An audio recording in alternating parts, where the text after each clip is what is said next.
All right, guys, thanks so much for joining us. We have three incredible individuals up here. I'll start from your left as you're facing them, Joe Buckner, who owns Beautifully Savage Boxing nearby in Fort Collins. And we've got Caitlin Honeycutt, who is head coach of the Phoenix. We've got Ryan Weiner, who is working in crisis management at a correctional facility, so I'm pumped to hear about that.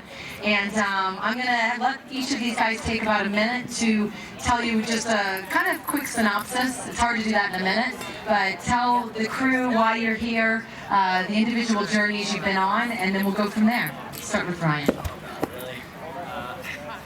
I'm Ryan. Like how you said, I do crisis management in a correctional facility, so like mental health work. I'm actually about to start the police academy to do like their co-responder program, so responding to mental health emergencies in the community. My journey, so I was assigned female at birth and transitioned to male about almost 5 years ago after I got sober. I think for me, CrossFit was a huge part of my transition story. I think through working out in a really accepting gym and having coaches that really like let me pace how I wanted to come out and how I wanted to like transition within the gym was really amazing. Kind of got to model like what being a empathetic, compassionate, caring man really looks like from my coaches, which is really cool. And I think a lot of times people get the idea that CrossFit's just a bunch of bros. And you know, when I first came out, I was really trying to improve myself in that way. And I think through CrossFit, I learned that that really wasn't my story and how I wanted to live my life. So I'll pass and join. Do you have questions? Thank you. That was good. That was good. I'm Caitlin. I am from Orange County, California. It's really high elevation here. I'm just like catching my breath right now. You guys are amazing people. I am originally from Columbus, Ohio. I ruined my entire life with drugs and alcohol very young. I started drinking and using when I was 14. And I was in a correctional facility that Ryan probably helped us at. I went to jail, did all the things, got the DUIs, been arrested I don't know how many times. I know you're thinking, wow, she's like really cute, what do you mean? But it's true, I promise. And it just goes to show that alcoholism and drug addiction doesn't discriminate against anyone. When I was 19, I moved to California to get sober. And if God graces me sobriety in July, I'll have 10 years sober, which is, thank you so much, incredible. And I couldn't have done it without the Phoenix. And the Phoenix, we have a tent over there, we'll be out later if you want to come hang out.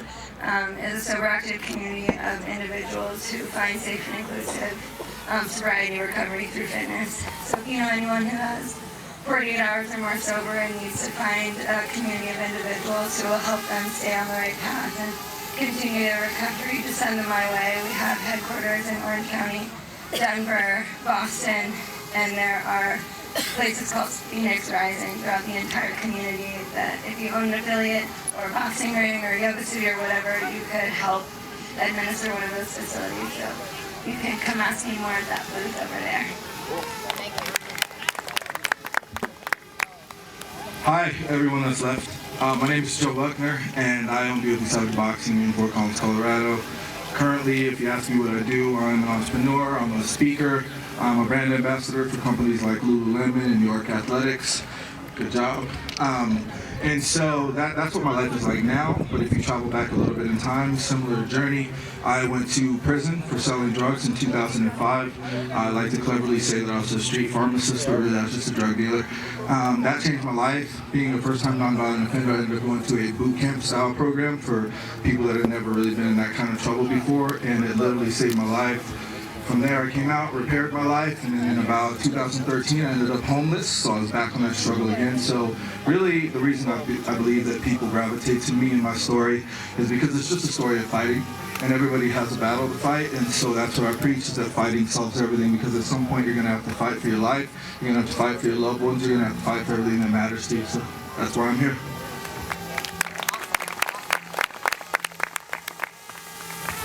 Yeah, I should say that, part of Sweat to Change is, Joe said it once when we were chatting on the phone, is stepping into your story. Because I think that everybody has a story, everybody has a journey, everybody has something they carry with them that is hard to articulate, but when you have that moment to articulate it, there's something that happens, I think. Is that right? Like, I think it's freeing. It can have a hold on you. So I'd like to know, for all of you in your individual journeys, when you started to share your story, whether today is one of the first formal ones or not, what is that like? What do you feel when you just kind of step into your story or your honesty, as Joe has said? So I have a tattoo on my chest that's art, and part of me stepping into my story and like stepping into my life was really about authenticity and just being my authentic self every day. So I have my heart on my chest on the outside because that's really how I try and live my life. I think I do a lot better with living in my life just in my everyday world of like just being myself, being authentic, being upfront with my story no matter where I am or who I'm with. This kind of scenario is a little bit harder for me because I'm really sort of like put your head down.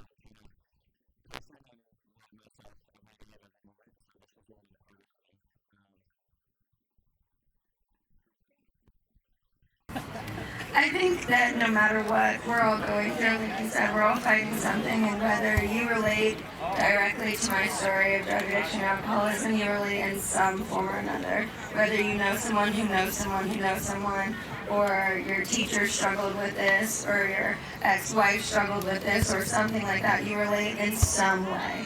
So we have that empathetic relation of, I understand, even though what you go through may be different exactly than what I go through, the feeling is the same. And that is something the human condition can relate with. We all empathize with each other. We all are compassionate with each other. And I think that's what one story sharing to another story is. It's just that relation and recognizing that I'm no better, I'm no worse. We're humans and we're in this fight together, like you said. And just hearing someone's story might enable you to share your story or get vulnerable with someone when you see someone get vulnerable with you. I think that's why I share mine, so people can feel comfortable sharing theirs. Thank you. So I used to work in business-to-business sales after going through all my trouble, and people used to tell me that I can't share my story because I would call on C-level executives and people that they basically said they're not going to answer your calls if they know you've been to prison, you've been homeless. And I just felt like I was living a fraudulent life. I felt like even though not everybody can relate to going to prison, everyone struggles at some point or another. You might struggle with addiction, with obesity, with poverty, with, divorce. It doesn't matter. Everyone has something. And so I share my story not to edify myself, but to give hope to other people that maybe they can keep swinging and keep fighting. The first time I decided to really share it was in 2016 at a Lululemon event. I'd never really even been in Lululemon before, but I saw that they were doing an event called Men in Balls. It was about things that men went through that took courage. And I asked if I could speak, and I spoke, and I guess that was the day they decided I was going to become an ambassador. I shared my story with the Fort Collins, Colorado, and I believe I shared this with you. That's our local newspaper.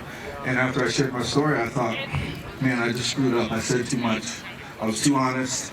And so for the next 3 months before they ran the story, I called the guy to text him every day to beg him not to share my story. Please don't tell that. Please don't tell the story. The story came out December 20th. He finally texted me back December 19th and said, Joe, it's an amazing story. You're going to love it. I stayed up all night refreshing their webpage over and over and over again. Finally, about 3 in the morning, the story popped up. It says, former Poehler High School standout fights off the ropes of homelessness in prison. And I said, that's it. My gym is only 3 months old. No one's going to come anymore. We're going to have to close the doors. I'm going to have to go back to work. I'm messed up. Little did I know that that story would become the second most shared story of 2016 behind the election in the Fort Collins, Colorado. It had over 20,000 shares online. Thank you. And again, I don't say that to edify myself. There's just power in owning your story because there's beauty in your struggle. And you might think that, oh, well, my life hasn't been tough. I grew up in a good home, blah, blah, blah. But I did used to hear my parents yell all the time, or this, that, or the other, or kids used to make fun of me. Like, everyone has some kind of story. You don't have to hit, like, rock bottom for you to feel like there's value in the story that you have to share in the human that you are.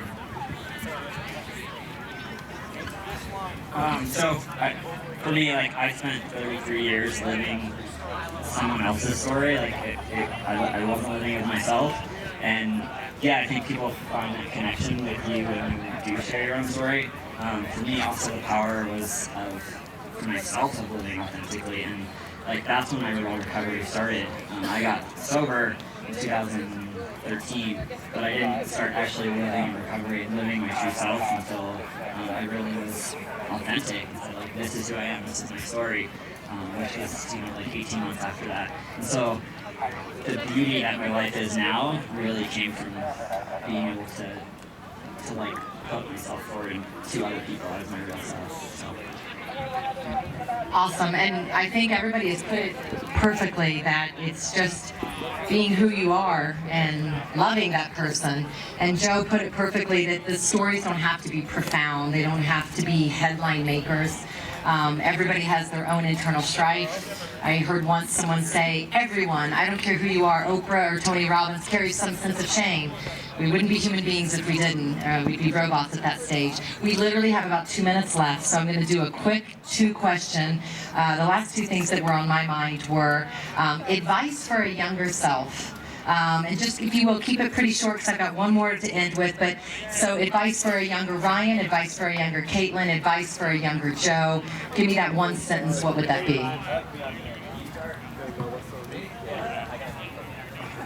Is there any more over there?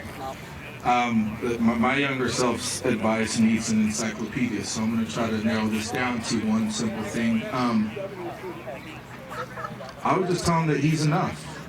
You know, he spent his whole life pretending and faking and trying to be someone else, pretending to be big time, hoping that big time things would come his way. I would just remind him that, you know, you were made perfectly imperfect, and you're always going to be enough for the people that really truly love you. Great question, Heidi. Mine would just be to tell the people that you love them as much as you can, because there will probably be a point where you don't get to and you wish you would have. My dad never got to see me sober. He died when I had 3 months, and I never got to say goodbye or just tell him that I was sorry for the mess that I caused. So my advice to my younger self would just be to love as hard as you can, as often as you can. Thank you, Caitlin. I think for me, my advice to my younger self would just be that you don't have to improve. Similar, just you are enough, and I really love this like perfectionistic life my entire life, and until recently, I just realized I don't have anything to prove. Like exactly who I am right now is enough. That is huge, yeah. Big round of applause, because I think we spend a lot of time, a lot of days, a lot of months hating who we are or parts of ourselves. And then before we know it, life scoots by. One more question, you just got to fill in the blanks. Are you ready? It is, I fight for blank.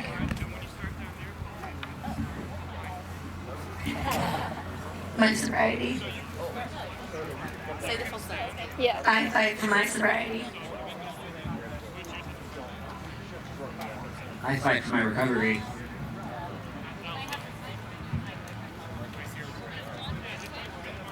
I fight for self-love and authenticity in everybody. Thank you, guys. Thank you.